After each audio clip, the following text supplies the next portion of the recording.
All right, let's get started with our first property. This is going to be the first one that we did of the 7 houses, and I have to say, probably one of my favorites. This house is in Catonsville, Maryland. This is a really good neighborhood. You can see it's a small townhouse. This sells for about $230,000. We bought this for a great price. It's fairly rare that we ever get properties in an area like this because anytime you have a townhouse like this, the comps are really consistent. It's easy to comp it. The zip code that it's in is extremely competitive. Very, very hard to get deals on this.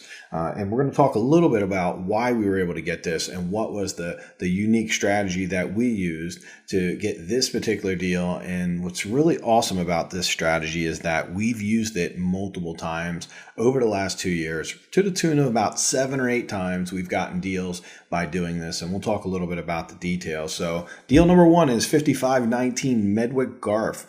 Really good house. I'm going to show you some of the numbers. We generate this from the MLS, and the technique that we used on this, which is something that comes up quite often, this house was listed for $75,000. Now, this is a $230,000 house, so that's a pretty big spread, and we can assume that this has been listed too low, and that happens quite often where a house gets listed for a really low price, and everyone just makes offers. You'll see it go way over list. But the key to this is that most people aren't willing to offer what the property's worth. So let's give a scenario where somebody lists a property for $75,000 and it's worth $150,000. What most people will do, because they're not thinking way ahead enough, they're not reverse engineering the game to understand that your competitors are not going to let you win this deal. So if this deal is worth $150K and there's a bunch of people willing to pay $150K, there's almost zero chance that you will be able to offer $80,000 and get it because it was offered for $75,000. And a lot of people, what we do is we tend to get in our own heads. We tend to get greedy. And most of the people in this particular deal only offered about $5,000 to $15,000 more than it was listed for. Now, this property is a complete winner at a much higher number than that. It only needs about 45, 46K in work. This is just an easy house in a great neighborhood. These kind of deals, I would do these all day long. These are what I consider to be home runs in the market we're in right now. When you can get something, I could do this in probably 5.5 weeks. It's just going to be a great house. I'm super excited about it. So when you consider how easy this property is and how desirable this would be to many, many people due to the fact that it's a pretty easy rehab, it doesn't require a lot of vision. It's a townhouse, so you're going to remove like one wall. You're not going to be a complete redesign. So most people are going to see this house for what it is. Most people are going to see this as a $40,000 to $50,000 renovation, because it doesn't require a lot of vision. When you take that into consideration and you're negotiating and a house doesn't require a lot of vision, then know that you will have a higher level of competition, because there's a lot of people who will be more empowered to take action because they have more certainty. Certainty makes people more aggressive when it comes to buying. That's why as house flippers, we tend to not get great properties, really clean, easy ones. We usually have to put a little work into them, and that's where we bring our value. This particular property is listed at $75,000. Now, we put an offer in for $105,000, and we got the agent or someone from the agent's office to write it, and we were able to get a little bit of feedback that there was only one other offer that happened to be the same as ours, so we increased to $107,500 and we were able to get this deal. Now, the cool information that I got from the person who we were working with, who had an inside track and was able to get some of this really valuable information, they told us that there was about 10 offers, 12 offers on the property, and most of the offers were literally like 75 to like 85, 90K. I mean, they were way off from our offers. There was only one other person who was smart and was thinking about game theory. Out of 12 people, one other person was literally came in at the price this property was worth. Now, the only reason that I ended up winning the game was because that person had their agent put the offer in, and because their agent put the offer in for them, they didn't get that one small piece of information. Now, up to that one small piece of information, they had played the game at the exact same level as me. So that one piece of information was the difference in me winning and losing, because that little bit of inside info that I could get, that I could reveal, that I could pull out of so I could create the best practice to win, was all the difference. Now, where it's these little things that most people are just not taking serious, right? We go in and we think like, okay, that's not a big deal. I'll just have my agent write it. Well, why wouldn't I write it, try to get a little commission? The reason is I always I always have an agent or have the agent's assistant or someone that the agent knows or like write the offers for me, because I'm not looking for a couple $1,000 commission. I'm looking to buy a house to renovate and make nice profits on. And I know that if I get someone who's close to the agent, who has the agent's ear, has the ability to communicate with the agent and maybe get a little bit, even if the agent just hints to some information, this is information I now have that my competitors do not have. The exit strategy for this is going to be a renovate and flip. We ended up going to $46,500 as the renovation cost after we did all of our stuff. An ARV for it for fast sales about $230,000. So this deal is pretty sweet. This has got a lot of profit margin. I think we'll jump into it on the next page where I'll break down exactly how we got that. So a big part of that. So I started off with just showing you the game strategy that we used, and listen, this one strategy that I use is just one of many strategies. Now, the key to this is you have to stack these strategies on top of each other. In this particular situation, there was about 5 to 7 strategies that I used that got me a very high competitive edge. Now, it doesn't mean I'm going to win every time, but the key to game theory is that I win more than my fair share. And the higher my skills are, the better, more well thought out my plan is, and the more optimized my plan is, then the more likely I'm going to win. So if I was slated to win 5 deals a year from this, I might win 8. And those extra 3 deals across my 5 lead sources represent me running a really amazing business. And it represents me being king of the hill, honestly, because so many of my competitors are just missing out on a deal here, a deal there. They don't even care. They don't even realize they're doing it because they're not really truly like shooting for the stars and really trying to get the most optimal outcome.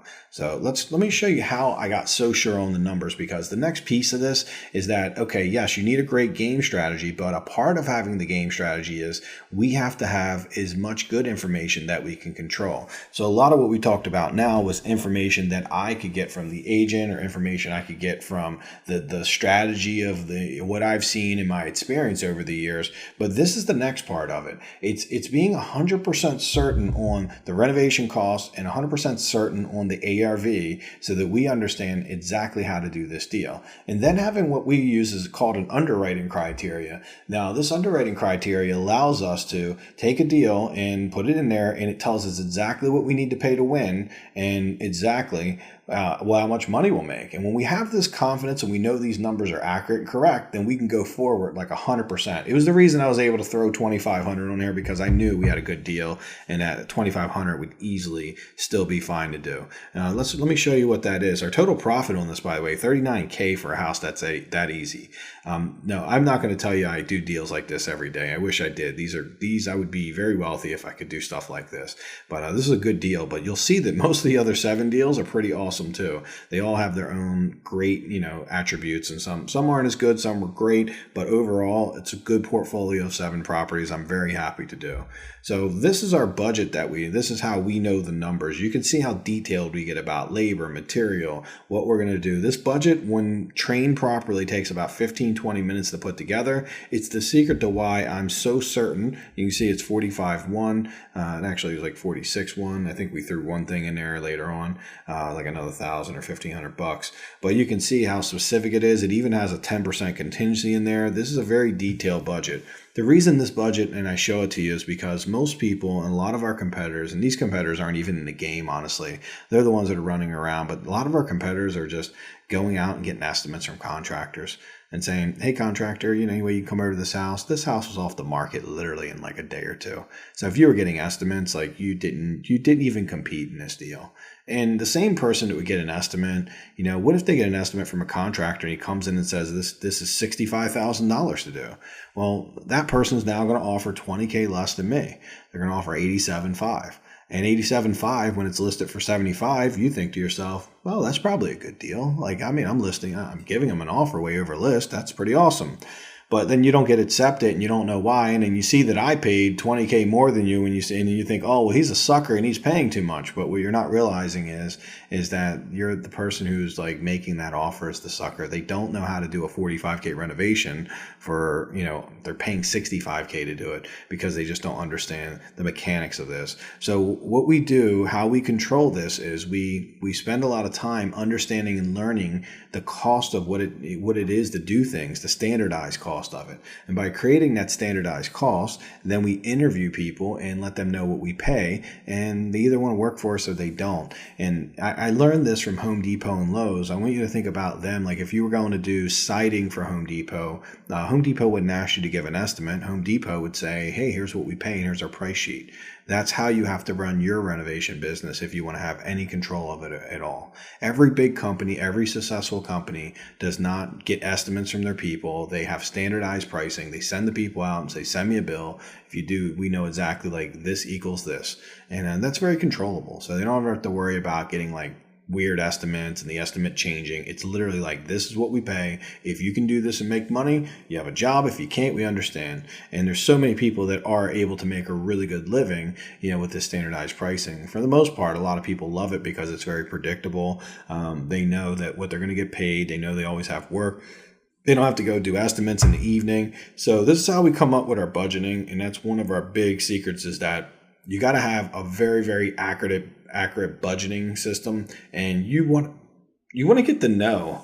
You want to get the know, like construction. A lot of people tell me, Mike, I didn't get in this to be a construction person, and can't I just hire a GC? And usually followed in a few months, I get a call that's like, hey, it didn't work out. That guy ripped me off, or he didn't finish, or if he didn't get ripped off, it took 4 months to do a 2-month rehab, and he was $20K over budget.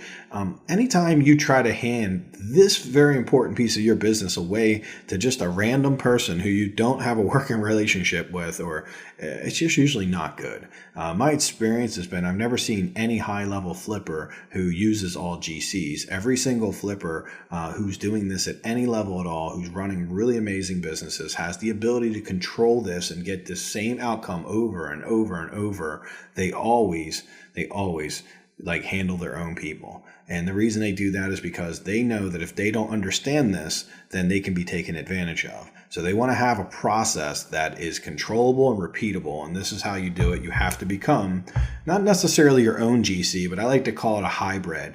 I hire everyone and pay them like subcontractors, like I'm the GC, but then I empower them to make a lot of choices and become like GC. So it's kind of the hybrid. I'm kind of like the GC, but they're like my assistant GC. So I don't have to work very hard in this but I also get all the benefits of knowing that this rehab will be 45K and it won't end up turning into 65K.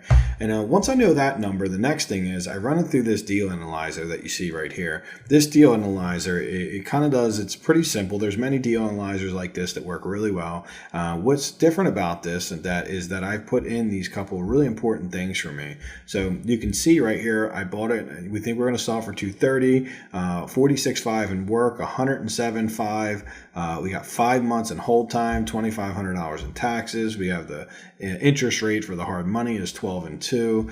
All these things are pretty simple, but this is the most important piece right here, where it's 67% Mayo, and Mayo is maximum allowable offer, which is also, it really is the LTV too. It's a loan to value ratio. So the LTV, or the Mayo, is really an important piece of this, because there's certain numbers where you stop making profit. This particular deal with this price point, I could have easily went up to 70 to 71% and still made really good money. I would have taken this deal if I was making 28K on it or 30K. I just happened to get really lucky and be able to make 39 on it. But so what we do here is, you can see this, we have rules for this. So this 67%, under this, we have an underwriting criteria. It tells us, based on where we are, what percentage we should pay. If you guys have ever heard of the 70% rule, the 70% rule is you're probably killing your business if you're truly following it, because this particular deal I could have paid 71 for. A deal that's 300,000, I usually can pay 73 to 74% and I still win it. But a deal that's $125,000 ARV, I need to be at about 67%. So if I was paying 70% there, I would actually be considerably offering way too much, and I wouldn't be protecting myself. So a good underwriting criteria tells you what percentage, somewhere between 65 and 75% is where you need to be. That's a 10% difference. You can't just randomly say, well, let's just go with 70. It's in the middle. You're just not going to be very competitive if you're doing that. I mean, imagine if in this scenario I would have won, but imagine that if I needed to pay 71 or 72% for this, I would have done it 100% of the time, because I still would have probably made about 30K, and I'm more than happy to do this house for a 30K profit. Well, if I would have had to do that and I'm sitting here trying to pay 70%, then I would just lose the deal. And imagine if we were doing like a $300,000 or $400,000 property, 74, 75% represents like a 60, 70K profit. So we would still want to do that. And we have to know, like, where is the market, right? What is the market paying for properties? Like, what is our niche? So in order to make profit, we have to have an underwriting criteria. This absolutely has 100% of an underwriting criteria in it. This is our deanalyzer, and it goes from there. I actually just jumped ahead a little bit. So this tells me everything, right? It tells me, and here's some of the important numbers, right? The Mayo. But the next piece is, see this rehab cost to profit ratio? It says plus 50%. What that means is for every dollar I spend on the renovation, I want to, as an absolute minimum, make 50 cents on every dollar I put in. So let's just say I do a 50K renovation. That means I need to make at least 25K in profit. Where this really starts to come into play is if you were doing a 100K renovation, this would not allow me to make 30K in profit on that. For 100K renovation, I need to make at least 50K in profit. So the second thing we look for is we look to see, is this at least 50% or better? It's at 84%, so that's awesome. You can see I've estimated net profit of 30K. This is at 39, so this number is super juicy. So we're under our Mayo, we're over this number, we're way over this number, and then you can see we have 15% return. A lot of people are just doing 10% returns right now, but we do 15. This is kind of awesome that we're getting a 20% return on a renovation in the hot market we're in right now. So there's just so many little things we're doing to make this happen. That's what our Convert More Leads system is, and it's helping us kind of get more than our fair share. But you can see this is how I make decisions. It's not just on profit, it's not just on Mayo, it's not just on the rehab or the investment. These are all four things I've heard people use individually, but I use all four, because if I can get all four of these to match up, I know I have a good deal. And if one of them's a little light, I could probably press that, but if two of them are out of whack, then I'll just say no and I just pass on the deal, because the numbers are telling me a story. They're telling me this isn't worth going forward with. So that's our first property. I really wanted to show with you some of the details of like how we make our decisions, some of our tools we're using. These are just, again, the surface level things we use, but we train you on how to use this stuff. We teach a lot of our masterminds and everything we're doing. We're really walking you through and just making you proficient at this. If you get to where you're proficient at comping properties, estimating the renovation costs, running the numbers and knowing exactly where you need to be to win more deals, you'll start winning more deals.